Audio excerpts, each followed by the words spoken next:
Hello दोस्तों, मैं राहुल और स्वागत है आप लोगों का आपके अपने यूट्यूब चैनल आरके सेंटर पे। दोस्तों, आज के वीडियो में आप लोग को बताया जाने वाला है आईआरसी हिस्ट्री का एक इंपॉर्टेंट क्वेश्चन। ठीक है, इसके पहले आप लोगों को आईआरसी का क्वेश्चन बता दिया गया, इंपॉर्टेंट क्वेश्चन बता दिया गया है। उसके साथ साथ कुछ क्वेश्चंस का भी आंसर आपको करवा दिया गया। ठीक है दोस्तों, देखिए ये ऐसा नहीं है कि दोस्तों कि ये बस आईआरसी वालों का ही है। ठीक है, अगर कोई और स्टूडेंट का ये क्वेश्चन आता है तो ये सबके लिए, चाहे वो कोई भी हिस्ट्री का हो, कोई सेमेस्टर 1 का हो, 2 का हो, 4 का हो, 3 का हो, किसी का भी हो। ठीक है, ये सारे का आता है। ठीक है, ऐसा नहीं है कि मैं आईआरसी सेमेस्टर 2 का बोल रहा हूँ तो ये सेमेस्टर 2 का ही होगा। तो ठीक है, तो देखिए क्वेश्चन क्या आपका कि कनिष्क की उपलब्धियों का वर्णन करें। क्या पूछा दोस्तों कि कनिष्क की उपलब्धियों का वर्णन करें। अब यहाँ पे कनिष्क के बारे में पूछा है, किसके बारे में? कनिष्क के बारे में पूछा है। तो सबसे पहले हम लोग किसके बारे में जानेंगे दोस्तों? कनिष्क के बारे में जानेंगे कि आखिर कनिष्क है कौन, है ना। दोस्तों, सबसे पहले हम लोग कनिष्क के बारे में जानते हैं। ठीक है, थोड़ा सा शॉर्ट स्टोरी के जरिए जो ना इसको कनिष्क को हम लोग जानते हैं कि कनिष्क कौन था। ठीक है, और आज की वीडियो में ना इसको इतना इजी तरीके से समझेंगे ना कि बस आपको देख के ये माइंड में घुस जाएगा कि हाँ ये किस प्रकार से है। क्योंकि देखिए हिस्ट्री वैसे भी लेंदी सब्जेक्ट है। ठीक है, तो जब तक इसको आप ध्यान से थोड़ा सा नहीं देखिएगा, गौर नहीं कीजिएगा इसके ऊपर, तब तक आपको समझ में आने वाला नहीं है। ठीक है, देखिए बात करते हैं कनिष्क का। ठीक है, तो कनिष्क की बात करें ना तो कनिष्क जो था कुषाण वंश का क्या था, एक महान सम्राट था। कहाँ का? कुषाण वंश का एक महान सम्राट था। ठीक है, जो अपनी विजय, धार्मिक और साहित्यिक एवं कला का दृष्टि से भारत के लोगों का क्या किया, मन मोह लिया। ठीक है, अपने और मन को क्या कर लिया, आकर्षित करवा लिया। ठीक है, मतलब भारत के लोगों को अपने और आकर्षित कर लिया। किसके जरिए? अपनी विजय के जरिए, अपने धार्मिक नीति के जरिए, अपने साहित्यिक स्रोत के जरिए तथा कलाकृति जो था उसके जरिए क्या किया, यहाँ के लोगों का मन जो है ना अपने और आकर्षित करवा लिया। कौन? कनिष्क। ठीक है, और यही जो कनिष्क है ना वो भारत में जो है क्या हुआ, एक महान सम्राट के रूप में उभर करके सामने आया। ठीक है, कौन? कनिष्क। ठीक है दोस्तों, यहाँ तक हम लोग क्या किए, थोड़ा सा शॉर्ट तरीके से इसको क्या किए, कनिष्क के बारे में समझे। ठीक है, अब क्या करेंगे, डिटेल से हम लोग समझेंगे, क्वेश्चंस को पहले देखेंगे और डिटेल से एक एक करके इसको परिचय समझेंगे, इसके क्या क्या उपलब्धियां थे डिटेल से समझेंगे। ठीक है, तो चलिए जानते हैं इसके बारे में कि क्या क्या इसके बारे में बताया गया और क्या क्या इसमें है और क्या कैसे कैसे हम लोग को लिखना है। क्योंकि जिस प्रकार से आपको लिख के बताया गया ना, आपको मैं गारंटी देता हूँ कि अगर वो 10 नंबर का है तो 9 नंबर आपको फिक्स देगा। ठीक है, तो चलिए जानते हैं किस प्रकार से आपको लिखना है। देखिए दोस्तों, अगर बात करें क्वेश्चन की, किसकी क्वेश्चन की बात करें तो क्वेश्चन आपका इस प्रकार से रहेगा कि कनिष्क की उपलब्धियों का वर्णन करें। कनिष्क की उपलब्धियों का वर्णन करें। ठीक है, अब कनिष्क की उपलब्धियां आपको बतानी है तो सबसे पहले हम लोग कनिष्क को जानेंगे तब तो, है ना। तो कनिष्क के बारे में समझेंगे थोड़ा सा। तो कनिष्क का परिचय यहाँ पे दिया है, क्या दिया हुआ? कनिष्क का परिचय। तो सबसे पहले हम लोग जानेंगे कनिष्क का परिचय कि कनिष्क कौन था। देखिए अगर बात करें यहाँ पे, ठीक है, तो लिखा हुआ कनिष्क कुषाण वंश का एक महान सम्राट था। जैसा कि मैंने आपको बताया था, कनिष्क कौन था? कुषाण वंश का एक महान सम्राट था। ठीक है, और कनिष्क जो है भारतीय इतिहास में अपनी विजय, धार्मिक प्रवृत्ति, साहित्य तथा कला का प्रेमी होने के नाते विशेष स्थान रखता है। ठीक है, ये क्या था? अपनी विजय, धार्मिक प्रवृत्ति और साहित्य एवं कला का प्रेमी होने के नाते, ठीक है, ये जो था ना हर चीज में एक विशेष स्थान प्रदान करता था। कौन? कनिष्क। ठीक है, अगर इसके जाति के बारे में बात करें तो ये जो है ना यूची कबीले से पूछा जाएगा। जो कनिष्क जो था कौन सा कबीले से आता था? यूची कबीले से निकली यूची जाति ने भारत में कुषाण वंश का स्थापना किया। कौन किया था कुषाण वंश का स्थापना? यूची जाति के लोग। कौन? यूची जाति के लोग। ठीक है, और क्या बोला है, इसने क्या किया, भारत को कनिष्क जैसा महान शासक दिया। ठीक है, जिसने क्या किया, भारत को एक कनिष्क के जैसे, किसके जैसे? कनिष्क के जैसे जो है ना, कनिष्क के जैसे क्या मिला उसको, एक महान सम्राट दिया, शासक दिया। ठीक है, यहाँ तक आपका कंप्लीट हो गया। अगर बात करें इसके आगे लिखा हुआ कनिष्क की महान राजनीतिक और सांस्कृतिक उपलब्धियों के कारण इतिहास में कुषाण वंश को एक महत्वपूर्ण स्थान मिलता है। मतलब बात करें यहाँ पे क्या बोला गया है कि कनिष्क की राजनीतिक और सांस्कृतिक उपलब्धियों के कारण, कनिष्क की जो राजनीतिक और सांस्कृतिक उपलब्धियां हैं, ठीक है, उसके कारण क्या हुआ दोस्तों कि इतिहास में जो है ना कुषाण वंश को एक महत्वपूर्ण स्थान मिलता है। किसको? कुषाण वंश को एक महत्वपूर्ण स्थान मिलता है। क्वेश्चन आपको पूछा जाएगा कि कनिष्क की किस उपलब्धियों के कारण इतिहास में कुषाण वंश को एक महत्वपूर्ण स्थान मिलता है, तो क्या हो जाएगा? उसके राजनीतिक और सांस्कृतिक उपलब्धियों के कारण इसको क्या मिलता है? इतिहास में एक महत्वपूर्ण स्थान मिलता है। ठीक है, यहाँ तक कंप्लीट हो गया दोस्तों आपका। यहाँ तक हम लोगों ने जान लिया किसके परिचय, कि कनिष्क की क्या क्या परिचय थे, कनिष्क के बारे में हम लोग जान लिए। ठीक है, अब जानेंगे दोस्तों, क्वेश्चन में आपको पूछा था कि कनिष्क की उपलब्धियों का वर्णन करें। किसकी? कनिष्क की उपलब्धियों का वर्णन करें। तो अब हम लोग जानेंगे इसके आगे कि कनिष्क की क्या क्या उपलब्धियां थी। ठीक है, तो चलिए इसको जानते हैं डिटेल से। देखिए दोस्तों, अगर हम लोग बात करें कनिष्क की उपलब्धियों की, ठीक है, तो यहाँ पे आपको पॉइंट बनाना है कि कनिष्क की उपलब्धियाँ, ठीक है। अब इसके अंतर्गत क्या लिखना है आपको मैंने बताया था, जिस प्रकार से आप लिखिएगा, ठीक है, मैंने जिस प्रकार से मैं लिखा हूँ उसी प्रकार से लिखिएगा, जिसमें से आपको अगर 10 नंबर का रहेगा तो 9 नंबर आपको फिक्स मिलेगा, ठीक है। लिखना है किस प्रकार से, देखिए लिखना है कनिष्क की उपलब्धियाँ। देखिए इसमें क्या लिखना है कि कनिष्क की उपलब्धियों को निम्न प्रकार से समझा जा सकता है। कनिष्क की जो उपलब्धियां थी उसको निम्न प्रकार से समझा जा सकता है, इसी प्रकार से आपको वहां पे लिखना है, ठीक है, जो इस प्रकार से है, जो निम्न प्रकार से दिया हुआ, नीचे दिया हुआ है, ठीक है। अब जानते हैं क्या क्या इसकी उपलब्धियां थी, ठीक है। यहाँ तक ये आपको ये जो फॉर्मेट है ये आपको अपनाना ही है, ठीक है, क्योंकि इससे ही आपको उसको पता चलता है एग्जामर को, हाँ, कि स्टूडेंट के पास लिखने का तरीका है, वो जानता है सब चीज़ के बारे में। अब देखिए, अगर उसकी उपलब्धियों के बारे में जाने तो उसका पहला उपलब्धि है उसका राज्य विस्तार। उसने क्या किया था, उसका पहला उपलब्धि के अंतर्गत क्या था, राज्य विस्तार। वो सबसे पहले क्या किया था, राज्य का विस्तार किया था। कौन, कनिष्क को क्या किया था, अपने राज्य का विस्तार पे वो विशेष ध्यान दिया था। इसमें क्या बताया गया दोस्तों कि कनिष्क के साम्राज्य में चीन के कुछ प्रदेश, अफगानिस्तान तथा पार्थियान साम्राज्य का कुछ भाग शामिल था। मतलब अगर बात करें कनिष्क का साम्राज्य का, किसका, कनिष्क के साम्राज्य का, तो कनिष्क के साम्राज्य में जो ना चीन के कुछ प्रदेश थे, अफगानिस्तान तथा पार्थियान साम्राज्य के कुछ भाग थे, ठीक है, कहाँ पे, कनिष्क के साम्राज्य में, ठीक है। उसकी साम्राज्य की सीमाएं उत्तर में हिमालय से, दक्षिण में उज्जैन तक और पूर्व में पाटलिपुत्र से लेकर के पश्चिम में ईरान तक फैली हुई थी। अगर इसके राज्य की सीमाएं की बात करें, ठीक है, तो उत्तर में जो ना यह हिमालय से दक्षिण में, हिमालय से दक्षिण में उज्जैन तक, ठीक है, उत्तर से कहाँ से कहाँ तक, हिमालय से दक्षिण में उज्जैन तक, ठीक है, और पूर्व में पाटलिपुत्र से लेकर के पश्चिम में ईरान तक फैला हुआ था। किसका, कनिष्क का साम्राज्य, ठीक है। किसका साम्राज्य दोस्तों, कनिष्क का साम्राज्य, ठीक है। कहाँ से कहाँ तक, देखिए यहाँ पे पाटलिपुत्र से लेकर के पश्चिम में ईरान तक फैला हुआ था, ठीक है। देखिए आगे क्या बोला है कि इसमें चीन, भारत और मध्य एशिया के प्रदेश शामिल थे। इसमें जो था चीन का, भारत का और मध्य एशियाई देशों का प्रदेश शामिल था, किसमें, कनिष्क के साम्राज्य में, ठीक है। आगे लिखा हुआ पुरुषपुर, कौन सा, पुरुषपुर, जो पेशावर है, ठीक है। पेशावर क्या, उसकी राजधानी थी, किसकी राजधानी, कनिष्क के साम्राज्य की राजधानी थी, ठीक है। आगे बताया गया है जो लगभग उसके साम्राज्य के मध्य में थी, जो कहाँ थी, उसके साम्राज्य के बीचों बीच में स्थित थी। कहाँ के, कनिष्क के साम्राज्य के बीचों बीच में स्थित थी, जो उसकी राजधानी थी, ठीक है। कौन, पेशावर या तो पुरुषपुर बोल सकते हैं आप उसको, ठीक है। आगे उसकी बात करें, लिखा हुआ उसने,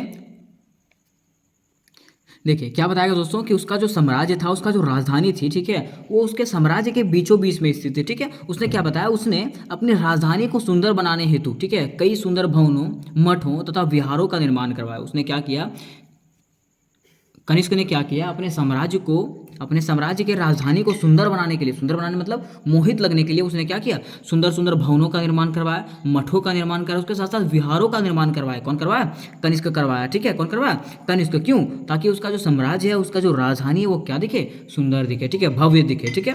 उसने वहाँ 152.5 मीटर ऊंचा एक लकड़ी का स्तंभ भी बनवाया, ठीक है। उसने क्या किया था, वहाँ पे एक स्तंभ बनाया था, ठीक है, किसका स्तंभ बनाया था, और कितना ऊंचा बनाया था, 152.5 मीटर ऊंचा एक स्तंभ बनाया था, किसका, लकड़ी का, किसका, लकड़ी का, ठीक है। ये क्वेश्चन आपको पूछा जाएगा कि उसने जो स्तंभ बनाया था, ठीक है, वो कितना मीटर ऊंचा था, तो 152.5 मीटर था, ठीक है। ये आपको क्वेश्चन पूछा जाएगा। अब यहाँ पे आपका पहला जो था कनिष्क की उपलब्धियों में पहला आपका ये खत्म होता है पॉइंट, ठीक है। अब इसके दूसरे पॉइंट की बात करें तो इसका दूसरा पॉइंट क्या है दोस्तों, मूर्ति कला का विकास, ठीक है। उसके शासनकाल में क्या हुआ था, मूर्ति कला का विकास हुआ था, ठीक है। मूर्ति कला जैसे समझते हैं आप लोग, ठीक है, मूर्तियों को बनाना, तो मूर्ति कला का विकास इसके साम्राज्य में, इसके शासनकाल में बहुत ज़्यादा हुआ था। क्या लिखा हुआ है कि कनिष्क ने अपने शासनकाल में, कनिष्क ने अपने शासनकाल में मूर्तियों का काफ़ी ज़्यादा विकास किया। मूर्ति कला का जो ना क्या किया, काफ़ी ज़्यादा से विकास किया, ठीक है।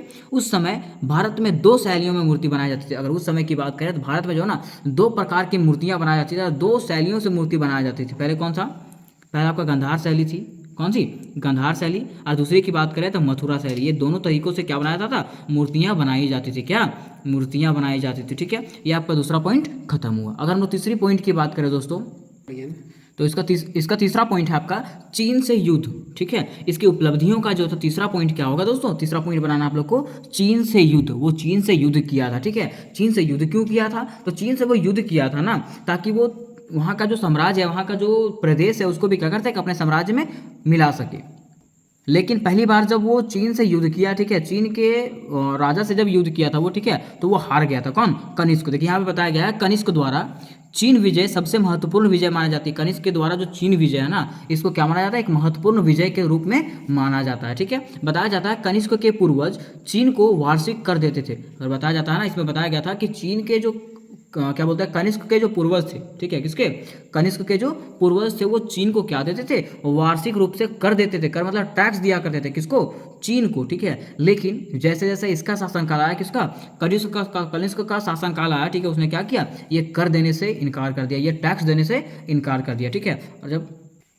और जब हुआ क्या, जब कनिष्क ने वहाँ पर टैक्स देने से मना कर दिया, ठीक है, कौन, कनिष्क जब टैक्स देने से मना कर दिया, जिसके कारण क्या हुआ, दोनों पक्षों में क्या हो गया, युद्ध हो गया, क्या हो गया, युद्ध हो गया, किसके किसके बीच में, चीन के बीच में, चीन के राजा के बीच में और कनिष्क के बीच में, ठीक है। जब युद्ध हुआ तो युद्ध होने के बाद क्या हुआ, और इस युद्ध में चीनी सेनापति पांचाऊ, उसमें चीनी सेनापति कौन था, पांचाऊ था, कौन था, पांचाऊ ने क्या किया, कनिष्क को पराजित कर दिया, मतलब कनिष्क को हरा दिया, ठीक है। जब हरा दिया ये तो हार गया, कौन हार गया, कनिष्क हार गया, ठीक है। आपको बताया था पहली बार में ये हार जाता है, ठीक है। लेकिन हुआ क्या कि दूसरी बार जब हुआ कि परंतु जैसे ही पांचाओं की मृत्यु हो गई, किसकी मृत्यु हो गई, पांचाओं की मृत्यु हुई, तो इसको एक मौका मिल गया, किसको, कनिष्क को मौका मिल गया कि अब हम क्या कर सकते हैं, इसको पछाड़ सकते हैं मतलब इसके राज्य पर आक्रमण कर सकते हैं, ठीक है। और वो तुरंत उसके बाद क्या किया, कनिष्क ने पुनः चीन पर क्या कर दिया, आक्रमण कर दिया, क्या कर दिया, आक्रमण कर दिया। और आक्रमण करके जो है ना चीन पर क्या कर लिया, विजय प्राप्त कर लिया, कौन कर लिया, कनिष्क कर लिया, ठीक है। यहाँ तक कोई दिक्कत आप लोगों को, यहाँ तक तो आपको बेटर सम तरीके समझ में आ गया होगा, ठीक है।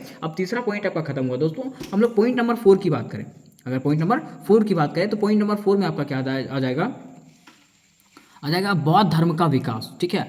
पॉइंट नंबर 4 में हम लोग को बनाना है बौद्ध धर्म का विकास। उसके उपलब्धियों में जो है ना बौद्ध धर्म का विकास भी आता है कि कनिष्क का जो उपलब्धियां था, ठीक है, उपलब्धियां थी, ठीक है, उसमें से वो क्या किया था, बौद्ध धर्म का विकास भी किया था। कैसे, देखिए बताया गया है, कनिष्क एक धर्म उदार व्यक्ति था। कनिष्क की बात करें तो वो धर्म उदार व्यक्ति था, मतलब हर धर्म के प्रति क्या था, वो उदार था, दयालु था, ठीक है, कौन, कनिष्क।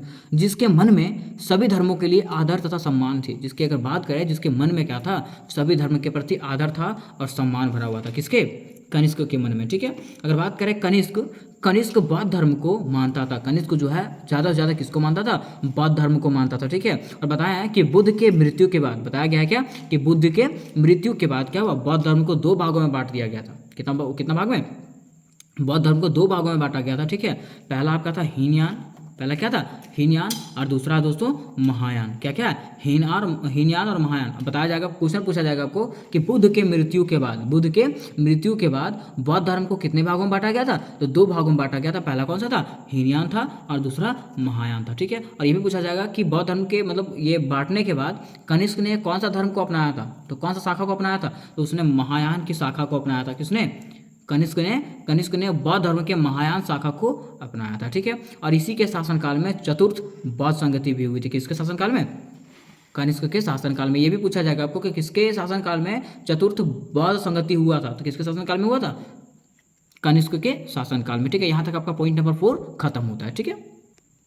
अब देखिए दोस्तों, इसके आगे आपका आता है पॉइंट नंबर 5। क्या आता है, पॉइंट नंबर 5 में बनाना है साहित्य का विकास। क्या हुआ था उसके शासनकाल में, उसका उपलब्धियों में से क्या था, साहित्य का विकास। उसने अपने शासनकाल में क्या किया था, साहित्यों का भी विकास किया था। साहित्यों का कहने का मतलब जैसे हमारा महाभारत है, ठीक है, रामायण है, वैसे उसके शासनकाल में भी तो कुछ था ना। तो वही बताया गया है कि कनिष्क के शासनकाल में साहित्य का भी काफ़ी विकास हुआ था, ठीक है। उसके शासनकाल में साहित्य का भी काफ़ी विकास और विस्तार हुआ था, ठीक है।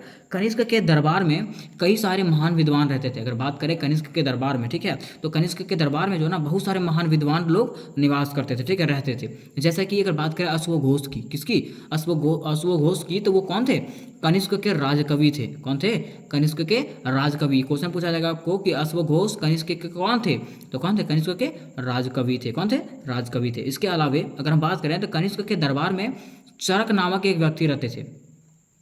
चरक नामक क्या रहते थे, आयुर्वेदाचार्य रहते थे, ठीक है। क्या रहते थे, आयुर्वेदाचार्य। मतलब इस प्रकार से वहाँ पे बहुत सारे लोग रहते थे जो साहित्य का जिसने मिल करके क्या किया, साहित्य का विकास किया। किसने, वहाँ के विद्वानों ने मिल करके साहित्य का विकास किया। और ये जो है उसके उपलब्धियों में से एक आता है। किसके उपलब्धियों में से, कनिष्क के उपलब्धियों में से, ठीक है। अब यहाँ पे आपका पॉइंट नंबर 4 खत्म होता है, पॉइंट नंबर 5 आपका खत्म होता है दोस्तों, ठीक है। और पॉइंट नंबर 6 की तरफ बढ़ते हैं हम लोग, ठीक है। और पॉइंट नंबर 6 जाने से पहले मैं आपको एक चीज़ बताना चाहता हूँ कि देखिए, इसके पहले मैं आपको ये क्वेश्चन तो बता रहा हूँ, ठीक है। इसके पहले भी आपको बहुत सारे क्वेश्चन का आंसर बता दिया गया, ठीक है। अगर वो क्वेश्चन आप लोग को देखना होगा तो डिस्क्रिप्शन में लिंक डाल दिया जाएगा, वहाँ से आप लोग आराम से जो ना आपको व्हाट्सअप ग्रुप का भी लिंक डाल दिया जाएगा, आप लोग व्हाट्सअप पर भी जुड़ सकते हैं और ये क्वेश्चन को भी आप लोग जाकर आराम से देख सकते हैं, ठीक है। देखिए क्वेश्चन नंबर 6 की बात करें, क्वेश्चन नंबर आपका पॉइंट नंबर 6 की बात करें, पॉइंट नंबर 6 है आपका व्यापार का विकास। उसके शासनकाल में दोस्तों साहित्य के विकास के साथ साथ व्यापार का भी विकास हुआ था। व्यापार का विकास कहने का मतलब क्या है कि हर चीज़ का व्यापार वहाँ पे तेजी से बढ़ा था। ठीक है, क्या कि कनिष्क का साम्राज्य बहुत विशाल था। जैसा कि हम लोग जानते हैं कनिष्क का साम्राज्य जो था चारों क्षेत्रों में फैला हुआ था, है ना। और जब फैला हुआ था उसका साम्राज्य कैसा था, विशाल था, बड़ा था पूरा। ठीक है, उसकी सीमाएं जो है रोम, पार्थिया और चीन को छूती थी। उसकी सीमा जो है, उसकी जो रेखा है वो किसको क्यों छूती थी, रोम, ठीक है, पार्थिया, ठीक है, और चीन को छूती थी। किसको, इसको, चीन को, रोम को और पार्थिया को छूती थी। ठीक है, इन साम्राज्यों से व्यापार होना स्वाभाविक था और इन साम्राज्यों में जो है ना व्यापार होना स्वाभाविक था। ठीक है, ताकि यही साम्राज्य के बीच में क्या करेगा, वो व्यापार करेगा। बताया जाता है कि उसके काल में भारत में गरम मसाले, रेशम, बुद्ध की मूर्तियाँ, जड़ी बूटियाँ, मलमल और हाथी दांत आदि वस्तुओं का निर्यात किया जाता था। ठीक है, इनके शासनकाल में क्या किया जाता था दोस्तों, अगर बात करें उसके शासनकाल में तो गरम मसाले का व्यापार, रेशम का व्यापार, बुद्ध की मूर्तियाँ का निर्यात किया जाता था, उसके साथ साथ जड़ी बूटियों का, मलमल का और उसके साथ साथ सबसे बड़ी बड़ी चीज़ हाथी के दांत का क्या किया जाता था, निर्यात किया जाता था। ठीक है, यहाँ तक आपका पॉइंट खत्म होता है। ठीक है, पॉइंट आपका खत्म हो गया कि व्यापार का विकास के साथ आपका ये पॉइंट जो है ना 6 पॉइंट खत्म होता है। और यहाँ तक उसकी उपलब्धियाँ थी, किसकी, कनिष्क की उपलब्धियाँ थी। उसकी उपलब्धियों में हम लोग जान गए कि किस प्रकार से वो चीन को अपना बनाया था, है ना। फिर उसका कैसा उसका साहित्य का विकास था, कैसा वो व्यापार का विकास किया, कैसा अपना राज्य विस्तार किया, ये उसके उपलब्धियों के अंतर्गत आ गई। ठीक है, अब हम लोग देखिए क्वेश्चन पढ़ने के बाद जो है ना निष्कर्ष डालना जरूरी है। ठीक है, निष्कर्ष डालना जरूरी है क्योंकि आप क्वेश्चन पढ़ते हैं, क्वेश्चन आप डिटेल से जानते हैं। ठीक है, तो पूरे क्वेश्चंस को निष्कर्ष में जो है ना 3-4 लाइन में आप लिख दीजिए। ठीक है, कि हाँ इसमें ये हुआ था, जो मेन पॉइंट है वो इसमें आप लिख दीजिए। ठीक है, ताकि एग्जामिनर को भी लगे कि हाँ बच्चा के पास ज्ञान बढ़िया है, भरपूर ज्ञान है इसके पास। ठीक है, इसके बारे में ये पढ़ के आया है। ठीक है, तो देखिए, तो लास्ट में क्या करना है दोस्तों, आपको निष्कर्ष डाल देना है। ठीक है, जो 3-4 लाइन रहेगा, ठीक है, उससे ज़्यादा भी लिख सकते हैं, कोई दिक्कत नहीं है, लेकिन मिनिमम आपका 4 से 5 लाइन होना चाहिए। ठीक है, चलिए जानते हैं निष्कर्ष में। देखिए दोस्तों, बात करेगा निष्कर्ष की, किसकी, निष्कर्ष की बात करें तो निष्कर्ष में आपको क्या लिखना है कि उपयुक्त कारणों से, ऊपर में जो लिखे गए कारण थे, उपयुक्त कारणों से कनिष्क अपने शासन काल में एक लोकप्रिय शासक के रूप में उभर कर सामने आया। जैसा कि हम लोग देखें कि कनिष्क जो था उसका अनेकों उपलब्धियां थी। ठीक है, वो हर एक तरह का उपलब्धि प्राप्त किया था। ठीक है, और यही उपलब्धियों के कारण वो क्या हुआ, एक अपने साम्राज्य में, अपने शासन काल में, ठीक है, एक लोकप्रिय शासक के रूप में क्या आया, उभर करके सामने आया, सबके सामने आया। कौन, कनिष्क। ठीक है, और तथा उसने क्या किया, अपने राज्य का विस्तार किया और उसके साथ साथ अपने राज्य का भी क्या किया, वो विस्तार किया, जिससे लोग जो है ना उसके प्रति अट्रैक्ट हो गए। ठीक है, आकर्षित हो गए, है ना। इस प्रकार जो है कुषाण वंश के सामाजिक, आर्थिक, धार्मिक और राजनीतिक स्थिति जो है क्या हो गई, बेहतर हो गई। क्या हो गई दोस्तों, बेहतर हो गई। ठीक है, और यहाँ पे ये क्वेश्चन क्या होता है आपका, इंड होता है। क्या होता है, इंड होता है। ठीक है, मैं उम्मीद करता हूँ कि ये आप लोग को बेटर तरीके से समझ में आया होगा और आप लोग जब जैसा मैं बताया था बिल्कुल सेम तरीके से आप लोग आंसर लिखिएगा। ठीक है, ताकि आपको एग्जामिनर को भी जो है ना मजबूरी में आपको नंबर देना पड़े। ठीक है, देखिए दोस्तों, यहाँ तक आपको वीडियो बता दिया गया, सारा क्वेश्चंस बता दिया गया, आपको पॉइंट डील करके बताया गया। ठीक है, अब वो ये अभी जो है ये वीडियो खत्म होता है। ठीक है, वीडियो खत्म होने के बाद क्या करना है आपको, कमेंट बॉक्स में अपनी राय देना है। ठीक है, कि ये वीडियो आपको कैसा लगा। ठीक है, तो मिलता है नेक्स्ट वीडियो में, तब तक के लिए जय हिंद, जय भारत।